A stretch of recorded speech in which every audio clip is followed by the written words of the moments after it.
Right now at 6 o'clock, stopping hate before it happens. We'll have the solutions state and college leaders are proposing to fight back the rise of hate on college campuses. And also what Israeli forces say that they're finding inside of a hospital in Gaza. Plus a closer look at the humanitarian crisis there. And new details on a man accused of killing a dog inside his home. We'll tell you why police say he's been arrested now for a third time. All local, all morning. This is Fox 61, Connecticut's news station. 6 o'clock, good morning. Happy Friday. Thanks for starting off your Friday with us, America Aries. And I'm Tim Lammers. Yes, good morning. Happy Friday. Foggy out there if you've been driving around, rolling in overnight. This is video from downtown Hartford.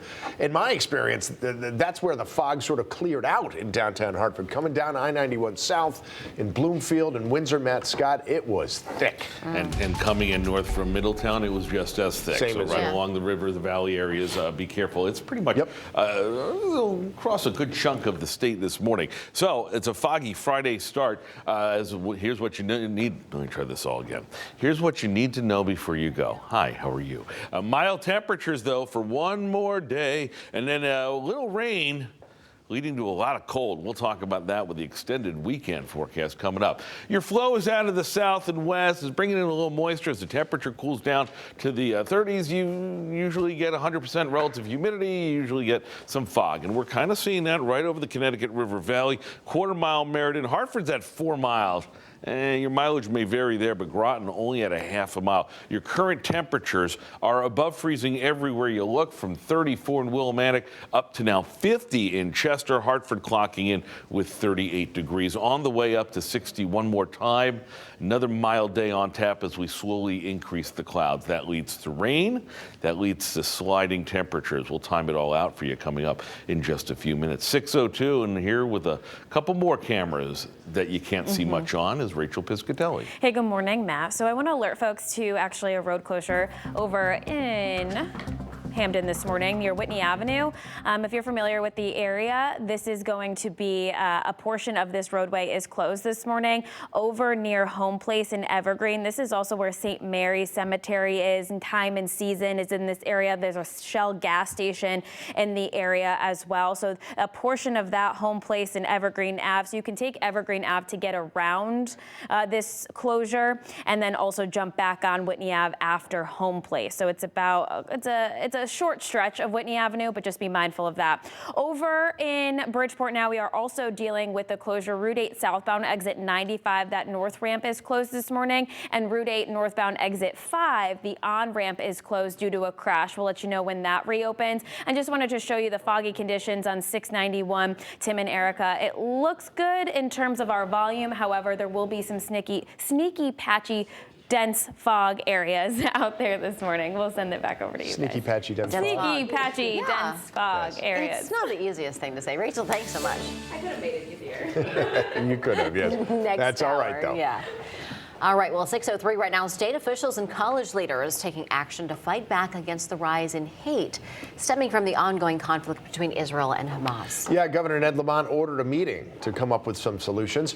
Fox 61's Brooke Griffin is live at the UConn campus in Hartford with the messages that came out of that meeting. Well, some Connecticut college students that we spoke with say that they're skeptical any actual change could happen regarding their safety. They say that they have seen these higher tensions on their campuses, but after this meeting, they say that they could maybe see that tighter security could happen. They're waiting to see if that actually does. Yesterday, 65 college representatives, state leaders, and several law enforcement members from 28 different institutions met to discuss immediate actions that can be taken to keep people safe. The group met for over 2 hours discussing what the incidents are that have happened, where they're happening, and who was involved in those. They say by having this information, campus leaders know where extra security is needed and now know which groups and clubs of students to reach out to make sure everyone is okay. One UConn student says he hopes to see the ideas brought forth in the meeting actually start to happen.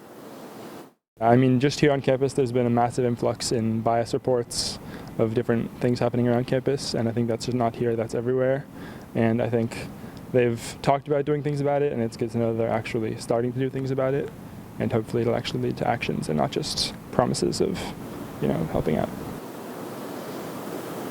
And this group is planning on meeting again. They say they don't actually have a date set yet, but they do plan on meeting a couple more times because they say that student safety is their top priority. And as long as the violence, they say, on these campuses continues, they need to make sure that everybody is doing okay. Live in Hartford, Brooke Griffin, Fox 61, Connecticut's news station. All right, Brooke, thank you. Well, this morning, as the Israeli Defense Forces continue their battle against Hamas inside Gaza, those officials said they're still finding massive stashes of Hamas weapons hidden inside Gaza's largest hospital. Now, this comes at a time where people inside of Gaza say that they need humanitarian aid. The Associated Press is reporting that the UN says there will be no deliveries from the Rafah border crossing. That's in southern Gaza. Also, communications all across the Gaza Strip are still down this morning. Israel military officials say the next phase of war is underway. This phase focusing on advancing ground operation in southern Gaza to wipe out Hamas. Right now, hundreds of thousands of Palestinians are occupying the overcrowded refugee camps. The UN World Food Program is warning there's not enough food for those in need. Current aid is only meeting about 10% of the need right now. People are having to find makeshift ways to cook and make food with limited ingredients. The UN is warning about the immediate possibility of starvation in Gaza as the food supply has broken down and too little is coming from Egypt. Meantime, here at home, pro-Palestinian protesters blocking the westbound side of the bridge that connects San Francisco and Oakland yesterday morning. At least 50 people were arrested. Police say at least 200 people drove their vehicles onto the bridge and stopped traffic. This all happening as San Francisco hosted the APEC summit. And for the very latest on the Israel-Hamas war, make sure you download the free Fox 61 News app. We're also going to have the latest here on air. It will be online and also on Fox 61 Plus. Okay, we do just want to clarify this morning. At this point, there's only a proposed date for the redo of the Bridgeport mayoral primary election. That date has not yet been confirmed. Why? Well, a judge still needs to sign off on the proposal. The Secretary of the State's office is asking for that new election to be held on January 23rd and is also proposing some new absentee ballot rules. Of course, we'll update you on when that election date does get confirmed and what those rules on absentee ballots will actually be. Well, this morning we know that Bridgeport is among the communities where the general election results will be audited. The Secretary of the State's office said 39 voting precincts were randomly chosen to have their machines audited.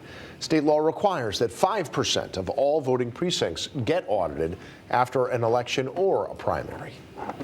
A former Hartford police officer accused of falsifying traffic tickets is expected in court today. Michael Fallon is facing forgery and perjury charges. An internal affairs investigation shows that he overreported traffic stops and filled out traffic stop forms inaccurately or for stops that did not happen. Fallon resigned from the department amid the investigation earlier this year. And another former officer, Patrick Hemingway, appeared in Middletown Superior Court yesterday on charges that he broke into a pizza place in Old Saybrook. Prosecutors say that he didn't take anything from that shop. They do say that he committed dozens of other burglaries in small businesses here in Connecticut, Rhode Island, and also in Massachusetts. All of the alleged crimes happening this year when Hemingway was a police officer in Glastonbury. Hemingway has been locked up for about 2 months on separate charges. A man accused of killing a dog inside a home in North Branford has now been arrested for a third time. Police told Fox 61 that Arnaldo Silva was taken into custody for violating conditions of his release. It's not clear yet exactly what happened, but officers say he's due in court this morning. Yesterday, the 51-year-old also appeared in court where he was arrested for violating the terms of his initial release after he was charged Wednesday with animal cruelty and threatening. Later today, Connecticut's 2 U.S. senators are set to announce a bill that they said will help protect survivors of domestic violence. The senators say the bill would prevent anyone under an emergency restraining order from buying or possessing a firearm. The bill is named after Nicolette Elias of Portland, Oregon, and Lori Jackson of Oxford. They were both shot and killed by their estranged partners after getting emergency restraining orders against them.